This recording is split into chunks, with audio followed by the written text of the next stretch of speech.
Welcome to the Latics Football Show. Coming up on this week's programme, Arian Dazoo looks ahead to Saturday's clash at Charlton. Latics legends are reunited at JJB Stadium for an anniversary dinner. But first, Leighton Baines talks about the new Wembley and reveals his future plans. We're joined now at the training ground by Leighton Baines, who made history at the weekend, playing for England under-21s at the new Wembley Stadium. Leighton, how did things go? Yeah, it was nice. It was a bit of an achievement, really, a little piece of history, so it was a nice game to be involved in. Did it fly by quickly, or was it one of those days which you'll never forget? No, it went quite quick, the game, it was all over with, quite quickly, really, but we didn't get much time, really, to soak it in. When you've got a game, your mind is fully focused on that, really, so it was a nice game to play in and one I will remember. Were you nervous beforehand, Leighton? Not really. I think, the whole Wembley thing it made it a bit of a sideshow, but I think as players we were all just trying to focus on the game. We knew we had a friendly against a good team and a team we were going to come up against in the summer in the Championship, so it was a good opportunity for us to test ourselves against them. And what was your impression of the new Wembley? It was good, it was what you'd expect. You'd expect it to be, top dollar stuff, and it was. It was a nice stadium. Unfortunately, the pitch, isn't great at the minute, but I'm sure, that'll be right in time. What were the dressing rooms like? State-of-the-art stuff? Yeah, it's all state-of-the-art stuff, as you can imagine. It's a really nice place, and it's got, all the facilities, really.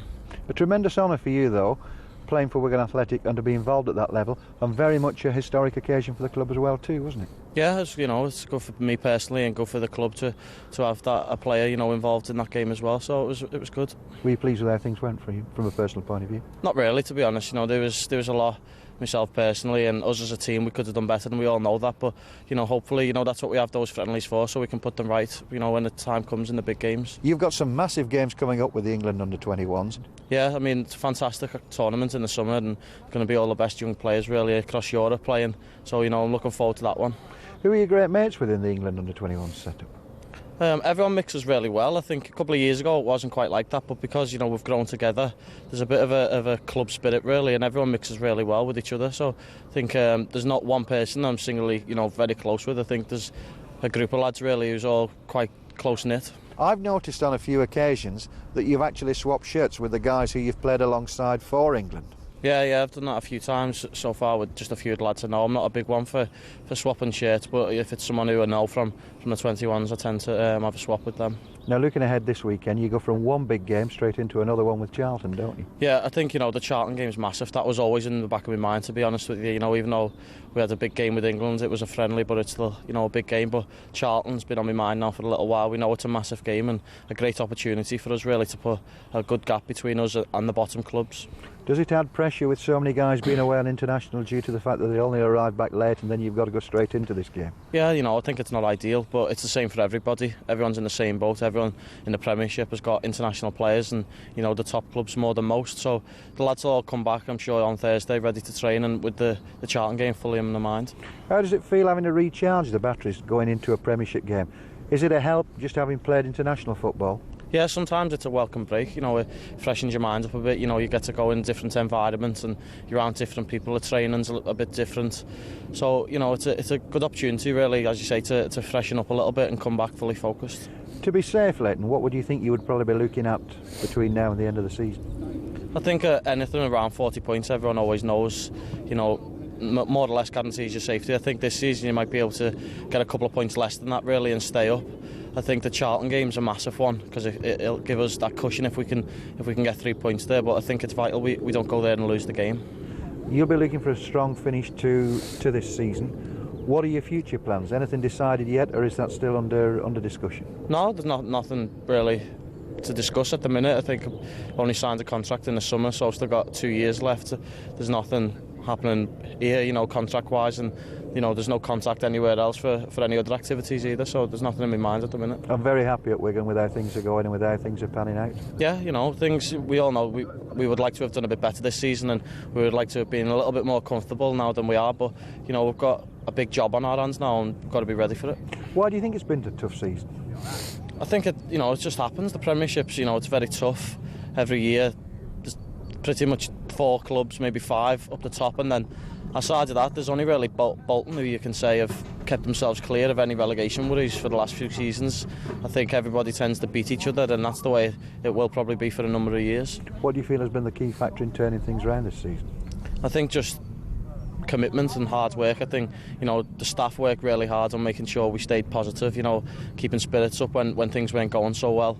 And, you know, now the players are getting a little bit more confidence, and, you know, we're certain we can pick up enough points at least to stay clear of the drop zone. Now, last week we spoke to David Unsworth on the programme. Has he been an influence for you, having him around the club, such an experienced character? Yeah, Unsy coming in's been great. I think for me and for Ryan as well, we've got quite close to him because, you know, he's a Liverpool lad as well, and he's come in, and his experience and his know-how has been vital around the place. Even, you know, though he hasn't been playing in all the games, he's been a great squad member, and he's really vocal in the dressing rooms and always encouraging, and I think he's been a really good addition to the squad. He always seems to be the first one out for training, very keen as mustard, really. Yeah, he is. As you say, for such an experienced player, you know, he still absolutely loves the game. You can see that, and he always wants to be involved in everything. And he's been, as I say, he's been a great signing for us. So in the past, I know you've sung the praises of Matt Jackson and Arian Dazoo. So it's been a boost for you having a guy like Unsworth around as well, hasn't it? Yeah, Unsy, you know, he just comes in the same bracket as those are the two really. I think Jacko, you know, from day one he's always been fantastic, especially, you know, with the young lads, and Harry's the same. You know, he's a great captain, and having Unsy in there just means we've got three really good guys that everyone can look up to. Now, one thing that always strikes me is your modesty. Is that something that has always been part of your makeup? Does it help you as you progress in the Premiership? Yeah, you know, that's the way I think I'll always be. You know, I think I've always been quite modest. It's the way I've been since I was a young lad, really. I've never been someone who's overly confident, and sometimes, especially as a younger lad, perhaps suffered a little bit with confidence and stuff like that. So I don't think that'll ever change much. Competition time now. A newer chance to win 4 tickets for the forthcoming home game against Bolton Wanderers on Saturday the 7th of April. To enter, all you have to do is answer the following question. Who scored the winning goal against Bolton earlier this season? Was it A, Kevin Kilban, B, Lee McCulloch, or C, David Cottrell? To enter, text the word Latics, followed by your choice of answer A, B or C, to 88821. Each entry costs £1 plus your usual network charge, and all entries must be received before midnight on Sunday, April 1st. The best of luck to you. Accrington Stanley provided the opposition for the youth team at Christopher Park. Ian Longstaff provides the commentary. That'll be cleared by Accrington. Oh, but cut out. The Latics have got it back. Craig Marnes onto it. And that's just crept in the left-hand post. Craig Marne. He was close to the keeper and he managed to get a hand on it, but that wasn't enough. Maybe there's another chance here. It's dropping invitingly, and it's in. Nobody seems to be claiming that. It might have been an Accrington foot that got there. Yeah, that's an own goal. 2-0. And the Latics really dominating this game. Oh, it's a nice little dink over the top from Joe Holt. Craig Marne. It's not going to go in, but it's not far off. Senor Kalina on his day off. Can Accrington do better? No, they can't. That was headed in by Craig Marne, leaping like a gazelle at the far post. Wigan get the chance to break again. Accrington haven't really got a foot on the ball all game, and they haven't now either. Craig Marne, Craig Marne, Craig Marne, 3 times for a hat-trick. Fantastic stuff. It was a gift, but he won't mind that. Looping it over the keeper into an empty net, and Kavanagh's face says it all. Yes, yes. You can always try the long ball forward, and that is quite effective. Lewis Field, oh, he's been turned inside out. There's chance of a cross here, and McArdle, great tackle. Competition for Channel M. He's got a better camera than ours. Chris McCautry screaming for that in the middle. He can hold it up. Men in support. He might not need them. Oh, shaved the post there. Chris King with the long ball forward. That'll be dealt with by Accrington though. Oh, but Matty Hamson's onto it. Slide rule ball. And McCautry only studs away. That's a good looking ball. McArdle's onto it. Oh, he's left it for Horn. And Horn left it for him. Accrington pull one back. Yeah, I'd have made sure of that. That'll drop for Owens. He's played it on for himself nicely there. There's men in support. Be cleared by Accrington though. Oh, but not for long. Mann. Oh, he's left it. Hansen's there. Makes some room. Good effort. Is it forward or back tonight? I never know. And David Owens is in acres of space on this right-hand wing if they can find him. There are men in the box. He cuts inside, has a go. Nice drive. Better save. It's nail-biting stuff. And Wigan piling on the pressure now. They've left David Owens again. Yes, under the keeper. And I make that 5-1. Took his time, kept his head, job done. Picked up by Hansen. He's going to run it out of his own half. I know Mann's got a hat-trick, but surely the best supporting role can go to Hansen. He finds Mann.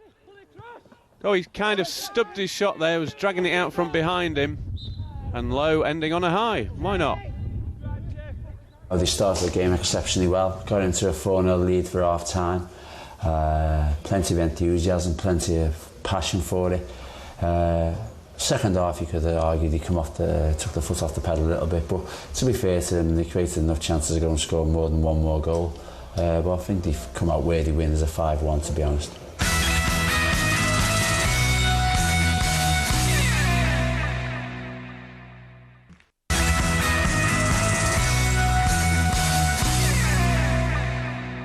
Youth team profile time now, and this week it's the turn of young fullback Chris King. Name's Chris King, lads know me as Kingy. I'm from Rochdale and I'm left back. My best playing quality is probably passing, another one is technique once I have the ball. Best personal quality is probably good attitude. As a footballer, I'm strong, committed and a lot of desire. Toughest thing, definitely the jobs. Cleaning balls every morning when it's cold, not good. Footballing icon Steven Gerrard, brilliant on the park and never in the tabloids for bad news. In the current Latics team, it's Bainsey who I admire the most because he's brilliant on the ball and he plays in my position, so it's good to watch him. Boots I clean are the gaffers, so it's not a lot of pressure. Best piece of advice I've ever been given is just do it for yourself. My favourite food is probably anything with baked beans, because I love it too much. Favourite TV programme, Only Fools and Horses, because of the legends. If I were a film star, I'd like Sylvester Stallone, because he's a hard man. If I were a pop star, probably Noel Gallagher, good artist. My dream date is Oliver Lance, because she's beautiful. My worst habit is forgetting to lock my car. It's going to get nicked one day. Reserve team action now, and Fitzhall and Paul Sharner stepped up their return to fitness by completing 90 minutes for the reserves against Bolton Wanderers. Ian Longstaff provides the commentary. Johansson, oh, he'll get that back. It could be dropping in at the far post. No, it hit the far post and then scrambled away by Caesar Martin. I think we need a steward's inquiry on that one. Gets a second bite on the cherry, and that looks... Oh, how close was that? And Thomas Sivka taking his time, picking that spot, and not really hitting it with any great conviction. So what can Wigan do here? It's a dangerous looking ball. It's bounced back out, but only as far as Fitzhall. Oh, what a strike. Equally matched by the save. He really had to dig that out from behind him. And Kazmierczak fingers to it. So right-footed in swinging. Bolton head up first, and that's going to go out for another corner. Montrose. Unceremoniously dumped by Cassidy. He threads it through to Hassani. Good save. Carlo Nash came out well there and tied it up in the end by Paul Sharner. And that's coming deep over to this side. Fitzhall's on the end of it. And that's headed on. Oh, and a snapshot. And the keeper needed 2 bites at that cherry. Andreas Johansson. And he definitely needed to save it the second time. Nobody giving him an option. Shadowed by Fitzhall. And that should be tidied up by Gronquist, who gets it back to Carlo Nash. An effective thump from him up the field. But it's going to drop to Bolton. They've got another chance. Cassidy. He gets it back. Oh, and that's a nice ball. There's danger here on the outside. And it's in. After 85 minutes of a pretty much one-sided game, Bolton have taken the lead. But I'm not so sure that wasn't an own goal, Mr. Harsanyi, before you claim it. It was. Paul Sharner. It wasn't a great deal, innit? I mean, I thought it was a really good competitive game.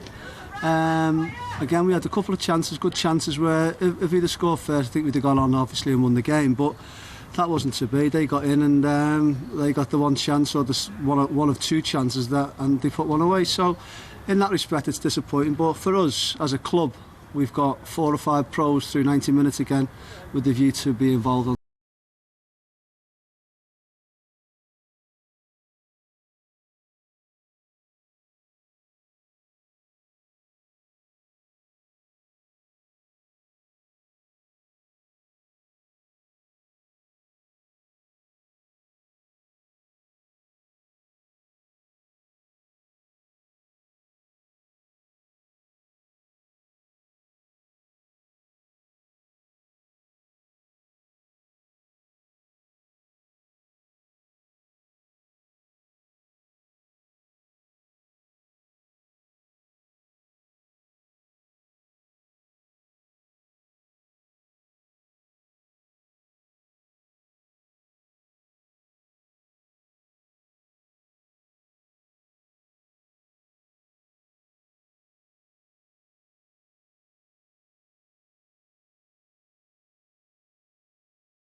Arian Dessou, beautiful day here in Wigan today, and you very much smiles being back in the first team and enjoying your football. Yeah, definitely. Yeah, it's been a long time, and obviously with the sun up today, it's good. Yeah, it's great to be back, sort of training and actually, focusing on the game on Saturday instead of just going through the week with no game and being on the sideline. So it's been annoying, to say the least. The last time we spoke, you said you would be back. You have been back, and obviously doing a damn good job. It took a bit longer than I expected, but I'm, like I said, glad to be back. Just got all excited again doing the warm up the other day, so it was great. Any reaction to the injury? You seem okay? Not really, no, a little bit, but I was expecting that, but not too bad. And I've managed to train every day and be okay with it, so it's good. Now a massive game on Saturday, Charlton away. They've found form at the right time. Yeah, I think we'll play all the teams around us, and Saturday is probably the first of a couple of big ones, but this is a massive one for them. Maybe even more so, but for us as well, to get some daylight between us and the bottom, really. What sort of a game are you expecting at weekend, Harry? Because they've hit form, haven't they, of late? They have, yeah. They seem to go all out. They're, good attacking, flowing football. So it'll be a tough game. They'll pass it. They'll go, short. They'll go long, and they've obviously got Bent up front. They got a prolific striker who's, seems to have come back from injury now, starts scoring goals again. So I expect a very tough game. You mentioned Darren Bent. Is he a handful? Is he really a difficult guy to play against? Yeah, you can see why he's been linked, obviously with the international scene, because he's a good player. He's got good movement. He scores goals with his head, with his feet, and he's got good pacing behind as well. So it's definitely one to watch. Now, it's emerged in the papers this last week that you'd be keen to probably play on for another season. You mentioned that to us last time. Is that still the aim? Oh yeah, but that's not changed, and it was in the beginning. Well, obviously with my injury, and in the meantime the club had a bit of a sort of dodgy patch. It's been a bit difficult to talk about contracts. I didn't know where I was going. The club wasn't sure where they were going. So I think for now I want to just play towards the end of the season. I think the club wants to know where they are for next season. I think that's the best way to go about it. First get to the 40 points and then we'll see.